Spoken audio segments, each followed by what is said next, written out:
வணக்கம் மக்களே. சாக்லேட் பாய்னு அந்த காலத்தில் பேர் எடுத்தவர் மாதவனே சொல்லலாம். அலைபாயுதே படத்தில் மாபெரும் hit கொடுத்தவர்னே சொல்லலாம். நிறைய படங்கள் நடிச்சிருந்தாலும் தன்னுடைய மகன் சினிமாவுக்கு வர நான் விரும்பலை அப்படிங்கிற மாதிரி மாதவன் திட்டவட்டமாக சொல்லியிருக்கிறாரு.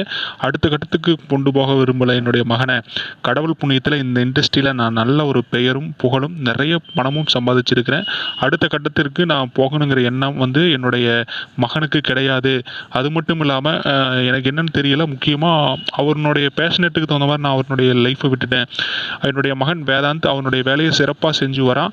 அது மட்டும் இல்லாமல் 5 வயசுலேருந்தே என்னுடைய பையனை ஒரு அடல்ட் மாதிரி நான் ட்ரீட் பண்ணிட்டு வரேன். குழந்தையாக பார்க்காம ஒரு அடல்ட் மாதிரி ட்ரீட் பண்ணிட்டு வரேன். அதனால் அவனுக்கு ஒரு ரெஸ்பான்சிபிளான ஒரு லைஃப்பை நான் அமைச்சு கொடுத்துருக்கிறேன்னு சொல்லலாம்.